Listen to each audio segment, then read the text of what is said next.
Yes, dear children, now let us see how to predict the period number, group number and block of a given element. That is how to find out the position in the periodic table. Okay. Now from the atomic number you can write the electronic configuration. Okay. Once you write the electronic configuration, you know very well that whichever is the valence shell, that denotes the period number, and how many ever electrons are there in the valence shell, that will indicate what is the group number. Okay. So here when you are talking in terms of quantum number, period corresponds to principal quantum number of the valence shell, right? That is, say for example, if I write 283, 283 means this is the valence shell. Okay, so the period is 3, not because the number of electrons are 3, because the valence shell is the third shell. Okay, so you will say that period number is equal to the principal quantum number of the valence shell. Valence shell is the third shell, that means n is equal to 3, so you call that is as the period number. Then block corresponds to the type of orbital which receives the last electron. Okay, now for this 283, how do you write? You write it as 1s2, 2s2, 2p6, 3s2, 3p1.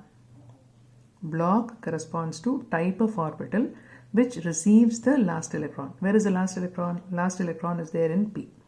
So the element belongs to p block. Okay, so that is block. Now how do you say group? Group is predicted from the number of electrons in the valence shell and the penultimate shell. Now what is penultimate shell? Penultimate shell is nothing but last but one. If third shell is the last shell, then second shell is called as the penultimate shell. If fourth shell is the last shell, then third shell is called as the penultimate shell. So here let us take the same thing. Group is predicted from the number of electrons in the valence shell. How many electrons are there? 3. Okay. Valence shell and penultimate shell. Now penultimate shell, how many electrons are there?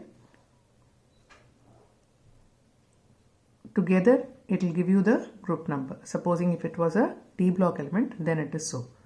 Now when you say the number of valence electrons are 3, that means in the third period, from the fourth period you are having d block elements, right? And they are 10 in number. So you will have to add that 10 to this 3 and say that the element belongs to 13th group. So group number is equal to number of valence electrons. सीधा है s block elements हो तो.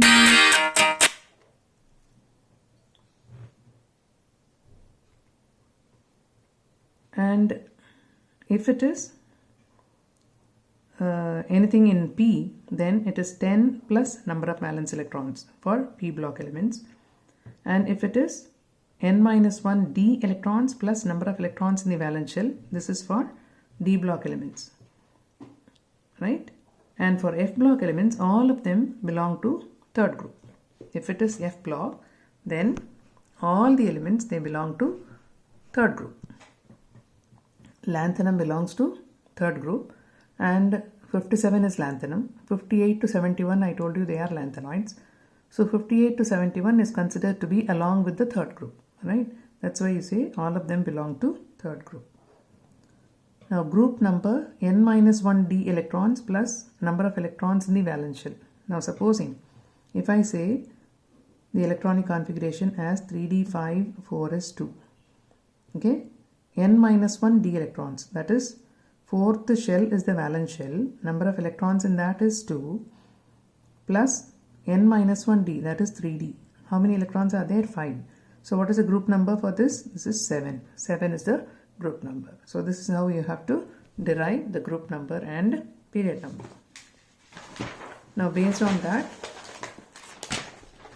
I have already given you an exercise. If the valence electrons are 7, then that means they are halogens, and the group number will be 7 plus 10, that is 17. And if it is 8, then 8 plus 10 is 18, that is they are noble gases. Now From the group, find the group number, period number and block for the following elements with the atomic numbers, so and so. So I've given you this, right? Now I'll just brush up. You're already having all these things, okay? 1s2, 2s2, 2p6, 3s2, 3p6, 4s1. Since in the valence shell, one electron is there, group number is 1. And since valence shell is fourth shell, so period number is 4. And it is the s orbital that is getting filled, so it is s block. Okay. Same way in the next case, that is 31. It is 3d10, 4p1. So what is your group number? Group number is 13. How did you get this 13? What you have to do? How many ever electrons are there in the valence shell? Which is the valence shell? Fourth shell is the valence shell. n minus 1 d plus how many ever electrons are there in the valence shell? Okay. So 10 plus 3, that is 13. Right? Then what is the period number? 4. Because fourth shell is the valence shell, so period number is 4. And block is p because it is the p orbital which is getting filled, so it belongs to p block. So like that I have given you some exercise. Do the same thing again, okay? So you will be familiar with that. So if you repeatedly practice the same thing, things will get registered in your mind and you will have more clarity. So there is nothing wrong in doing the same thing again and again. It's rather very good. So that's about how to identify the group number, period number and everything. Okay. Now the next thing is what we have to do. We have to see the physical properties of elements. Now the first one is atomic radius. Now, atomic radius is of 3 types: covalent radius, van der Waals radius and metallic radius. Now what is atomic radius? It is the distance from the center of the nucleus to the outermost shell. So in general that is called as the atomic radius.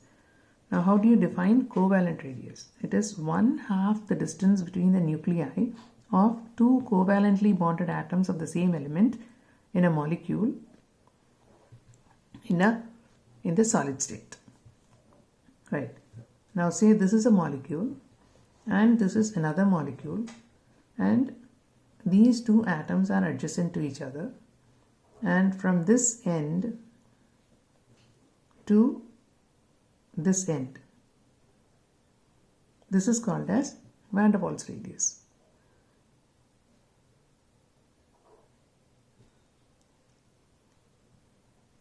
And the distance between the nuclei is nothing but covalent radius.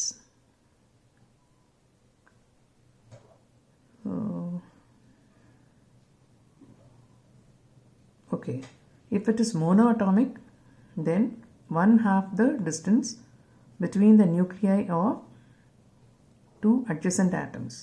That is called as van der Waals radius. If the force of attraction is very low, then you can't expect the atoms to remain close to each other. If they are overlapping, then it becomes covalent radius. See here, there is overlap of atomic orbitals. This is covalent radius. Okay.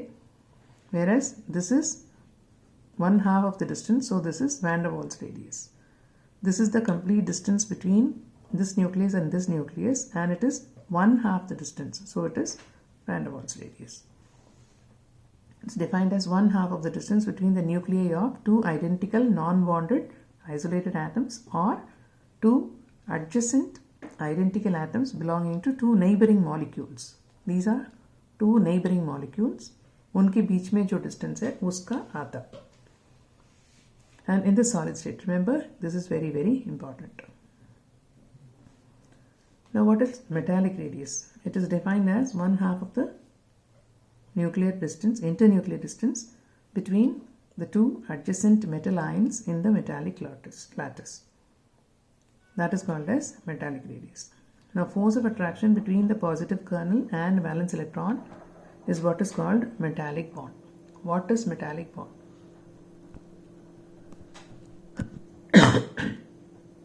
Now what is meant by a positive kernel? Positive kernel means the nucleus of an atom along with all the other electrons other than the valence electron, right? Now say for example, if I am taking magnesium. Now in the case of magnesium, you have the configuration 282, okay? Now here is the nucleus. In the first shell there are 2 electrons, in the second shell there are 8 electrons, in the third shell there are 2 electrons. I said metallic bond is the force of attraction between the positive kernel. What is positive kernel? The nucleus along with all the electrons other than valence electron. इसको छोड़ो. इसको छोड़ने के बाद बचा क्या है आपके पास? 10 electrons and the nucleus. So what is that? It is actually Mg2+, right? And these two are valence electrons. Now supposing if you are considering 10 magnesium atoms, there will be 10 positive magnesium kernels and 20 valence electrons. So the interaction between those 20 valence electrons and the 20 positive kernels is what is called metallic bond. And here you have to remember that van der Waals radius is the largest, then comes metallic radius, and covalent radius, because of overlapping of orbitals, that is the smallest. So this is about atomic radius. Now what happens to atomic radius down the groove and across the period? Down the groove, atomic radius increases, and across the period, the atomic radius decreases. Now these are atomic radii. You find lithium, beryllium, boron, it's all across the period. And lithium, sodium, potassium, rubidium, cesium, this is down the group, right? Now you see the atomic radius that I have shown here: 152, 111, 88, 77, 70, 74, 72, 160. So what is happening here? It is decreasing. Across the period it is decreasing. There is in between some discrepancy that we will see. Now down the group it is increasing. Why it is increasing? Because of increase in the number of shells. Why it is decreasing across the period? That is because of the increase in effective nuclear charge which is acting on the valence shell. What is nuclear charge? That is nothing but number of protons. Now across the period atomic number is increasing, so nuclear charge is also increasing.